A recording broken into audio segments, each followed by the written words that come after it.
दोस्तों कितनी मशक्क़त करनी पड़ती है एफआईआई और प्रास को रिटेलर्स को बेवकूफ़ बनाने के लिए। डेली ये कुछ ना कुछ ऐसा कारनामा करते हैं कि जिससे रिटेलर इनके झांसे में फंस जाता है। और आज भी देखिए क्या हुआ है। लेकिन एनालिसिस शुरू करने से पहले disclaimer, video education learning purpose के लिए मेरी तरफ से कोई बाय सेल का रिकमेंडेशन नहीं है। कुछ भी खरीदने बेचने से पहले अपने फाइनेंशियल एडवाइज़र की मदद ले लीजिएगा, क्योंकि आपको होने वाले प्रॉफिट लॉस के लिए मेरा चैनल किसी भी तरह से जिम्मेवार नहीं है। पेटीएम के आईपीओ की बहार है और भी कई आईपीओ आ रहे हैं। दोस्तों आईपीओ का भी बड़ा शानदार खेल है। एक आईपीओ था जो कुछ शायद 2-1 साल पहले लिस्ट होने के लिए अप्रूव हुआ था और आज तक वो जो है लिस्ट ही नहीं हुआ आफ्टर अप्रूवल। क्यों अप्रूव नहीं हुआ? जय भारत क्रॉप केमिकल था कंपनी का नाम।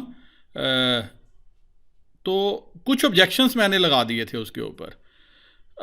आल्दो वो मुझे सेटिस्फाई करते रहे, लेकिन उनके पास जो है आंसर नहीं था जिससे मुझे सेटिस्फेक्शन मिल पाए। और उनके लीड मैनेजर्स भी इधर उधर की बातें घुमा के जो है आईपीओ जो है बाद में मार्केट में लाए कोई नहीं। और अगर मौका मिले, टाइम मिले, तो मैं एक एक आईपीओ पे इतनी आपको कमियां निकाल के दिखाऊं कि फिर शायद कोई भी इन्वेस्टर जो है इस मार्केट में पैसा ना लगाए। 30 रुपये, 40 रुपये, 50 रुपये, 100 रुपये का शेयर तो समझ में आता है कि कोई 50 रुपये का शेयर दे रहा है, कोई 100 रुपये का शेयर दे रहा है, कोई स्टार्टअप है जो आपको 40-50 रुपये का शेयर दे रहा है। लेकिन ये 10-10 हज़ार का शेयर, 25-25 हज़ार का शेयर, 1200 रुपये का शेयर कहाँ से वैल्यूएशन लाते हैं कोई समझ में नहीं आता। लेकिन अल्टीमेटली पैसा है, ताकत है, और बड़े प्लेयर्स की ताकत है जो मार्केट में इस रेट पे आईपीओ ला रहे हैं, बाहर दे रहे हैं, लोगों को पैसा दे रहे हैं। लेकिन पर्सनली मेरी ओपिनियन यह है कि किसी को कुछ भी आने वाले समय में हासिल नहीं होगा। वो भी दिन आएगा जब मैं आपके साथ वो वाकया भी शेयर करूंगा। और कोशिश रही तो मैं एक बार आपसे जय भारत क्रॉप केमिकल का भी पूरे का पूरा जो है आईपीओ का किस्सा जरूर शेयर करूंगा आने वाले समय में। अब ये सारी मैंने स्टोरी इसलिए सुनाई क्योंकि रिटेलर को हर जगह से पीटा जाता है, हर जगह से पेला जाता है, डेली उसको बेवकूफ़ बनाया जाता है। जिस दिन वो बुलिश व्यू लेके चलता है मार्केट बीरिश चली जाती है, जिस दिन बीरिश लेके चलता है मार्केट बुलिश चली जाती है। और कई कई दिन कल आप देखिए कि डाटा ही प्रोवाइड नहीं किया गया रात को 10-10:30 बजे तक है। ऐसा क्या इसमें था कि जो डाटा नहीं देते, लेकिन बड़े प्लेयर्स बुलिश पोजीशन बना के गए थे। एफआईआई को लगा कि शायद गलत बस पे चढ़ गए हैं, तो आज उन्होंने सबसे पहले क्या किया, अपने बस हल्की की। और क्या शानदार तेजी आखिर में जाते हुए नजर आई, मतलब अफलातुन तेजी थी। लेकिन उस सारी चीज़ों के बीच में रिटेलर इतना बुलिश हो गया कि आप डाटा पे देखिए उसने किया क्या। लेकिन एनालिसिस शुरू करने से पहले disclaimer, video education learning purpose के लिए मेरी तरफ से कोई बाय सेल का रिकमेंडेशन नहीं है। कुछ भी खरीदने बेचने से पहले अपने फाइनेंशियल एडवाइज़र की मदद ले लीजिएगा, क्योंकि आपको होने वाले प्रॉफिट लॉस के लिए मेरा चैनल किसी भी तरह से जिम्मेवार नहीं है। दोस्तों रिटेलर बुलिश पोजीशन लेके गया, भर भर के आज सब कुछ खरीद के गया। एफआईआई बीरिश पोजीशन लेके गया, प्रॉस बीरिश पोजीशन लेके गए हैं, डीआईआई भी बीरिश पोजीशन लेके गए। मतलब 3 मेजर प्लेयर बीरिश पोजीशन लेके गए हैं और एक रिटेलर ये बुलिश पोजीशन लेके गया है। अब हुआ क्या, रिटेलर 2 दिन पहले जितने उसके पास इंडेक्स लॉन्ग थे आज उससे भी ज़्यादा हो गए, 56,000 कंट्रैक्ट उसने लॉन्ग कर लिए। एफआईआई जो कल लग रहा था कि लॉन्ग हो गया है, आज उसने पूरे का पूरा मैक्सिमम आज ऑफलोड कर दिया। 4,231 कंट्रैक्ट इसके पास हैं। 85,545 कंट्रैक्ट डीआईआई बेच के बैठा है और प्रॉस 25,200 कंट्रैक्ट जो है वो प्रॉस ने खरीदे हैं। अब कॉल साइड पे 50,925 कंट्रैक्ट रिटेलर खरीद के गया है। टोटल नेट बेसिस पे देखिए ये भी कवर हुए हैं। अब आज उसने तकरीबन 82,000 कंट्रैक्ट खरीदे हैं। ये बेचारा क्या करे, इसको समझ ही नहीं आता कि हो क्या रहा है। जब इसको कल लगा कि एफआईआई बुलिश है तो आज ये बुलिश हो गया, लेकिन एफआईआई जो है अपना काम करके निकलते बने। डीआईआई 401 कंट्रैक्ट है, एफआईआई के पास 69,333 कंट्रैक्ट है। नंबर अभी भी थोड़ा सा ठीक है, लेकिन पुट में आप देखिए कि इसने कमाल कर दिया। और प्रॉस 1,20,000 कंट्रैक्ट ये राइट करके गया। इसका मतलब कल भी अगर गैप अप हुआ तो ये जरूर गैप अप का फ़ायदा उठा के राइटिंग करेंगे। और उस गैप अप में मैं तो पुट लेने वाला हूँ इस डाटा को देख के फ़िलहाल 3,86,000। और मेरे को लग नहीं रहा कि ये डाटा देख के कि शायद हमें गैप अप मिले, तो ये सोने पे सुहागा होगा। अदरवाइज और खुलते ही मार्केट जो है बड़ी तेज़ी से नीचे की तरफ स्किड मारनी चाहिए। इस डाटा को देख के फिलहाल मुझे अभी तक ये समझ में आ रहा है, क्योंकि 3,86,000 कंट्रैक्ट पुट के राइट करना मजाक है क्या, जिसमें से 2,55,000 कंट्रैक्ट जो है ये FII के पास है, 88,000 कंट्रैक्ट प्रॉस के पास है, 43,000 कंट्रैक्ट DII के पास है। मतलब तीनों बड़े प्लेयर हैं जिनके पास जितनी पुट क्लाइंट ने बेची है वो इन तीनों के पास है। और 14 लाख कंट्रैक्ट जो है ये रिटेलर के पास है इन स्टॉक फ्यूचर साइड में। 15,64,000 कंट्रैक्ट DII के पास है, FII 79,000 कंट्रैक्ट राइट करके गया और 2,43,781 कंट्रैक्ट जो है प्रॉस के पास है। दोस्तों 14 लाख कंट्रैक्ट बहुत बड़ा नंबर है। मतलब जितना माल DII ने बेचा है सारे का सारा जो है क्लाइंट के पास है। इसका मतलब M2M ये तो तगड़ा प्रॉफिट में है, क्योंकि जिस भी रेट में जिस भी भाव में ले रहा है 6 महीने 7 महीने से तो रिटेलर लगातार लॉन्ग बढ़ाता जा रहा है। उस हिसाब से देखा जाए तो बहुत अच्छा नंबर है। उस हिसाब से देखा जाए तो रिटेलर के पास M2M बहुत अच्छा होना चाहिए और रिटेलर के पास ताकत है, हमें यही दिखाया जाता है। तो क्या सच में ताकत है कि 14 लाख कंट्रैक्ट अगर इसके पास है तो इसके पास तो M2M भी बहुत ज़्यादा होगा, कि अगर 2-2 लाख 3-3 लाख 5-5 लाख रुपया जो है पर स्टॉक फ्यूचर जो है ये प्लस में होगा। फिर क्या DII नुकसान खा रहा है, क्या FII नुकसान खा रहा है? इसका अगर आपके पास आंसर हुआ तो ज़रूर एक बार मेरे से शेयर करना, और नहीं हुआ तो मैं ज़रूर आपके साथ जो है ये भी पूरा गणित शेयर करूंगा कि ये सारा माजरा क्या है आखिर, और बड़े प्लेयर क्या चाहते हैं। अब टोटल नेट बेसिस पे आपने देख लिया कि कल के लिए रिटेलर की साइड से डाटा जो है वो थोड़ा सा नेगेटिव बना दिया गया। चलते हैं बाकी पैरामीटर्स के ऊपर, देखने की कोशिश करते हैं कि कल मार्केट की दिशा दशा क्या रह सकती है। कैश मार्केट का डाटा अभी आया नहीं है, लेकिन एज यूजुअल लगता है कि FII यहाँ पे भी बिकवाली करके गए होंगे, पक्का डैम श्योर है। और यहाँ पे देखिए SGX निफ्टी अभी 20-25 पॉइंट नीचे है क्लोजिंग से। US मार्केट नीचे है, हालांकि ये फ्यूचर्स हैं लेकिन नीचे की तरफ रिफ्लेक्ट हो रहे हैं। नास्डाक 21 पॉइंट प्लस है। यूरोपियन मार्केट भी थोड़ा सा अभी नेगेटिव ही है। और एक बार इमर्जिंग मार्केट में रसल ब्राज़ील की मार्केट देखिए, ये भी कोई ख़ास ऊपर नहीं है। वैसा ही हाल बाकी वर्ल्ड मार्केट्स का भी है। मतलब नेट बेसिस पे देखिए तो वर्ल्ड मार्केट में कोई भी उत्साह नहीं है, लेकिन गिरते पड़ते रेंगते हुए US मार्केट में डाउ जो है वो 36,000 के ऊपर मेंटेन होने में सक्सेसफुल हो रहा है। अब निफ्टी की क्लोजिंग हुई है 18,044 के लेवल पे, और हमने कल ट्रेड नहीं लिया था। रीज़न था कि निफ्टी में मैंने एक बार आपसे पहले भी शेयर किया था जो अनएक्सपेक्टेड प्रीमियम बन गया था। तो आपने देखा कि अगर कल कोई कॉल लॉन्ग करके गया होगा तो आज उसको काफ़ी मुश्किल से जो है मौका मिला होगा उस कॉल में से निकलने का। अब कल के लिए क्या है, 18,000 के लेवल पे 56,000 कंट्रैक्ट हैं, 8,170 आज ही ऐड हुए हैं और 17,700 पे भी ऐड हुए हैं। इन द मनी भी जो है इंटरेस्टिंग है, इन द मनी 2,000 कंट्रैक्ट आज ऐड हुए हैं और कॉल बेच के गया है प्रॉस। इसका मतलब वो शायद इस लेवल पे उसकी नज़र है जो वो यहाँ पे राइटिंग करके गया। और 18,050 100 हर जगह यहाँ पे देखो आप, हर जगह यहाँ पे रेजिस्टेंस मार्केट को फेस होगी। 18,100 की पुट पे अनवाइंडिंग है, 17,900 की पुट में भी अनवाइंडिंग है, 17,800 की पुट में भी अनवाइंडिंग है, ये भी इंटरेस्टिंग है। इवन 18,300 की पुट में भी अनवाइंडिंग है। ये दर्शाता है कि पुट में अनवाइंडिंग है। निफ्टी का डाटा फिलहाल बैलेंस है। निफ्टी जो है ऊपर की तरफ 18,100 पे रेजिस्टेंस है, फॉलोड बाय 18,200। जी हाँ, 18,140 के ऊपर खुल के अगर निकल के सस्टेन करती है तो ये 18,200 की तरफ जा सकती है। और वैसे मुझे लग रहा है कि अगर कोई भी गैप अप मिलता है जो आज का हाई है उसके आसपास, या 18,100 110 120 जो भी समझ में आता है उसके आसपास अगर 18,100 की पुट ट्राई की जाए तो ये फ़ायदा दे सकती है कल के लिए। ऐसा डाटा को देख के इंडिकेट हो रहा है, क्योंकि 91,000 कंट्रैक्ट यहाँ पे है। एक ही चीज़ सिर्फ यहाँ पे गड़बड़ है कि यहाँ पे इतने ज़्यादा कंट्रैक्ट नहीं है। जो आज फर्दर एडिशन हुई है मात्र 24,000 कंट्रैक्ट की हुई है। तो रिटेलर की एक मेंटालिटी रहती है कि अगर उसको गैप अप मिला, डाटा को देख के वो फ़ौरन यहाँ से काल में से निकल ना जाए और पुट में बैठ जाए। सिर्फ एक यही गणित है जो, और निफ्टी में इतना भारी भरकम डाटा नहीं है जो रोक सके। हाँ, 18,200 पे जरूर जो है 1,14,000 कंट्रैक्ट हैं, जिसमें से 45,000 आज जुड़े हैं। तो दूर के आप देखोगे, दूर की स्ट्राइक्स पे ज़्यादा एडिशन है एज़ कम्पेयर टू पास की स्ट्राइक पे। तो यहाँ पे भी जो है प्रॉस ने समझदारी दिखाई है। लेकिन एक चीज़ ये है कि शायद 17,700 पे कॉल राइटिंग करना, उनकी मंशा ये है कि यहाँ तक मार्केट खिसकाई जाए।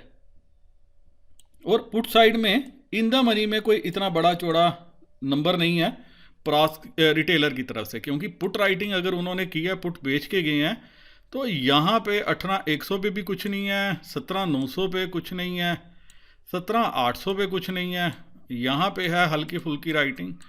तो अगर कोई भी गैप डाउन मिलता है 18,000 17,900 के 50 के आसपास, तो एक बार के लिए मैं कॉल बाय करूँगा। मेरे को वो कॉल बाइंग अपॉर्चुनिटी नज़र में। लेकिन अगर कोई भी ऊपर के लेवल पे मिल जाती है, आज के लेवल के आसपास खुले या 18,100 के आसपास, तो मैं एक बार के लिए पुट बाय करके चलूँगा। और बेस्ट लेवल होगा 18,120 से 130 का। इस लेवल के आसपास अगर मिलती है तो एक बार के लिए पुट ट्राई करनी चाहिए 18,100 की, जो थोड़ी सस्ती भी मिल जाएगी। और एक बार के लिए मार्केट नीचे आनी चाहिए। लेकिन अगर 18,120 और 130 के लगभग अगर आप अटैम्प्ट करोगे, तो दोस्तों इसका स्टॉप लॉस होना चाहिए 18,145, 18,140, 18,145। इसके ऊपर निकल के मार्केट अगर टिक के सस्टेन करना शुरू करे, तो फिर पुट में से बैठना समझदारी नहीं होगी, फिर वो प्रीमियम ख़त्म करने वाली बात होगी। क्यों? फिर ये 91,000 जो कंट्रैक्ट हैं, ये तकरीबन कल अगर खुलेगी तो इन द मनी इसमें भी ऐड हो जाएंगे। तो 1 लाख मतलब 50 लाख शेयर ये हो गए, 56 ये हो गए, 35 ये हो गए, 32 ये हो गए, तो तकरीबन ये 1 करोड़ शेयर बन जाएंगे। तो 1 करोड़ शेयर की कवरिंग जो है मार्केट को फिर 18,200 के लेवल तक पहुंचा सकती है। तो 18,120-30 ये एक लेवल होगा जहां पे हम जो है एक बार के लिए पुट ट्राई कर सकते हैं, अगर हमें गैप अप मिलता है।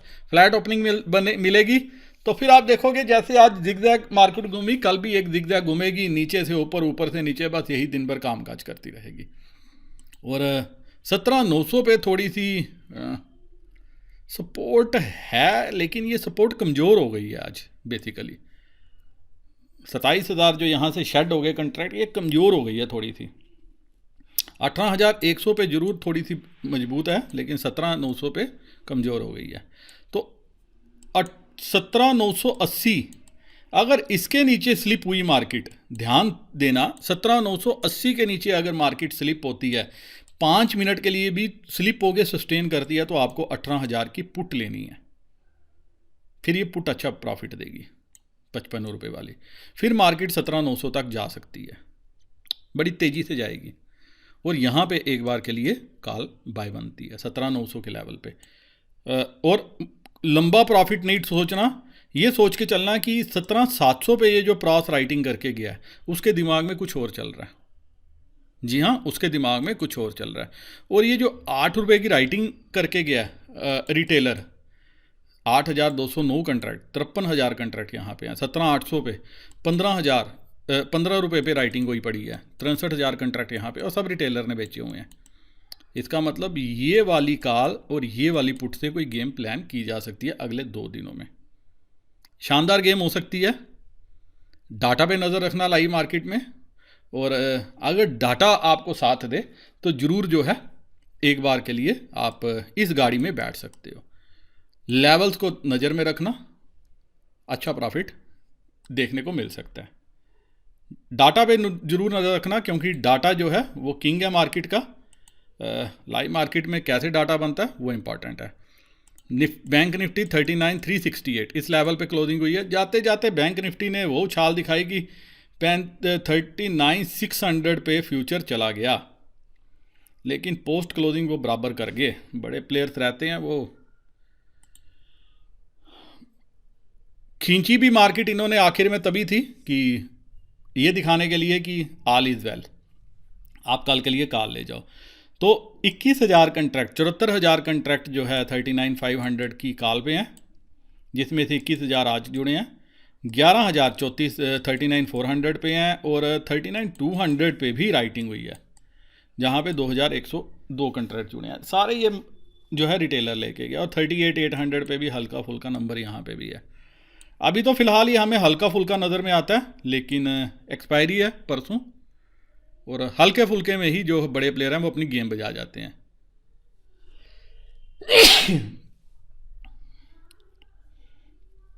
और रिटेलर भी थोड़ा सा समझदार है, कईयों ने इन द मनी करके लिया है कि हमें मार्केट ऊपर जाएगी तो इन द मनी में ज़रूर पैसा देखने को मिलेगा। लेकिन आप देखो कि आज राइट पूरा यहाँ पे भी लाल है, यहाँ पे भी लाल है। इसीलिए क्या है कि मैं दोस्तों, जो मेरे स्पेशल चैनल है जो, उसमें एक चीज़ इंपॉर्टेंट रहती है, मैं लेवल देता हूँ कि वो लेवल जो है वो सबसे इम्पॉर्टेंट इसलिए लेते हैं कि अगर आप यहाँ कॉल लोगे, ये समझने वाली बात है, तो कॉल भी आपको नुकसान देगी, पुट भी नुकसान देगी। क्यों नुकसान देगी?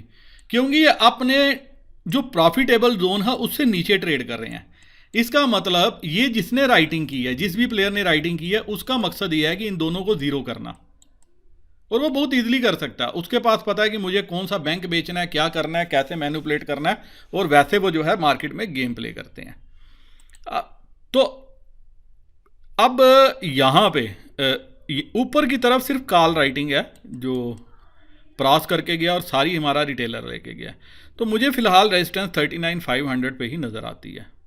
और ये पुट जो है ये रिटेलर बेच के गया। हालांकि हल्की फुल्की ही राइटिंग है, लेकिन राइटिंग इज़ राइटिंग, एडिशन हुआ है। और पुट जो है ये बड़े प्लेयर्स के पास है, तो 39,000 नीचे सपोर्ट है। इसको मैं हल्की फुल्की सपोर्ट मानूंगा। सही सपोर्ट होगी 38,800, जो एक साइकोलॉजिकल सपोर्ट है। और दोस्तों, अगर 38,800 नीचे खिसकेगा, मार्केट अगर इसके नीचे जाती है, ट्रेड करना शुरू करती है, फिर बड़े नीचे के लेवल जो है 2,000 से 3,000 पॉइंट का मार्केट जो है नीचे डिप दे सकती है। इस चीज़ का आपको ध्यान रखना है। 38,800 इसका एक क्लियर कट जो है आपको स्टॉप लॉस समझ के चलना है। अगर मार्केट ने इसके नीचे ट्रेड करना शुरू किया, एक भी क्लोजिंग दे दी, तो 2 से 3,000 पॉइंट का कट बड़ा फास्ट आपको देखने को मिलेगा। इस चीज़ का खास ख्याल रखना। तेज़ी की पोजीशन बनाने से पहले आपको ये चीज़ देखनी है कि डाटा कैसे फॉर्म हो रहा है। फिलहाल अभी थोड़ा सा जो है डाटा नेगेटिव फॉर्म हो गया, क्योंकि प्रॉस ये 39,800, आप देखिए यहीं पे इसने थोड़ा सा जो है नंबर 300 कंट्रैक्ट 300 यहाँ पे ये राइटिंग करके गया, जहाँ इसको पैसे अच्छे मिल रहे हैं, तकरीबन 738 रुपये, 651 रुपये। और ये ज़रूर ऊपर के रेट पे की होगी इसने जब सुबह हाई था। और ये कॉल बाकी की भी ऊपर के लेवल पे बेची है। तो मेरे लिए अभी 39,500 ये एक रेजिस्टेंस है, उसके बाद 39,800 रेजिस्टेंस है। कोई भी वजह से अगर बैंक निफ्टी आपको गैप अप मिल जाती है, तो एक बार के लिए आप 39,500 या 39,800 जो भी पुट आपको समझ में आती है, ये पुट आप ले सकते हो। आपको इसमें मुनाफा देखने को मिलेगा, और मैं यही करने वाला हूँ। और ऊपर नीचे में 39,000 की मेरी एक लेवल इस पे नज़र है, और एक इस पे नज़र है कि यहाँ पे मार्केट कैसे कामकाज करती है। अगर यहाँ पे मार्केट अपने आप को संभालने में कामयाब हुई, तो मैं यहाँ पे एक बार के लिए कॉल अटैम्प्ट करूँगा। मुझे बैंक निफ्टी में इतनी जल्दी नहीं है कोई भी ट्रेड पकड़ने की, क्योंकि बैंक निफ्टी थोड़ी सी जो है वो डाइसी पिक्चर पेंट कर रही है। हालांकि पुट में, और आप देखिए कि हर लेवल पे पुट पे आज जो है ये राइटिंग होके गई है 39,700 के लेवल से ऊपर जो है खाली अनवाइंडिंग है। तो इससे ये पता चलता है कि यहाँ पे अनवाइंडिंग हो गई, यहाँ पे शिफ्टिंग हो गई, और इन सारी चीज़ के बीच में ये एक 38,800 से लेके 39,700 39,800 ये लेवल के बीच में कल बैंक निफ्टी झूम सकती है। फिर भी लाइव मार्केट में डाटा पे नज़र रखना, जैसा भी होगा जो भी होगा मैं अपडेट करने की कोशिश करूँगा। टेलीग्राम चैनल जो हमारा है मार्केट सीधा एसबी, आप अगर उसके मेंबर हैं तो आपको अपडेट मिल जाएगा। और इसी के साथ दोस्तों ये वीडियो मैं यहीं ख़त्म करने इजाज़त चाहता हूँ। उम्मीद करता हूँ कि इस एनालिसिस के बेसिस पे कल आपको ट्रेड लेने में सहायता मिले, आप ढेर सारा प्रॉफिट घर लेके जाओ। मेरे वह दोस्त जो एंजल ब्रोकिंग 5 पैसा अपस्टॉक एसएएस ऑनलाइन किसी भी डिस्काउंट ब्रोकर के साथ अपना अकाउंट ओपन करना चाहते हैं, डिस्क्रिप्शन में मैंने लिंक दिया है, लिंक को क्लिक करके आप अपना अकाउंट ओपन कर सकते हो सके तो एक बार के लिए डिटेल भी मेरे साथ जरूर शेयर कर लेना। वीडियो करता हूँ ख़त्म। नमस्कार, जय हिंद।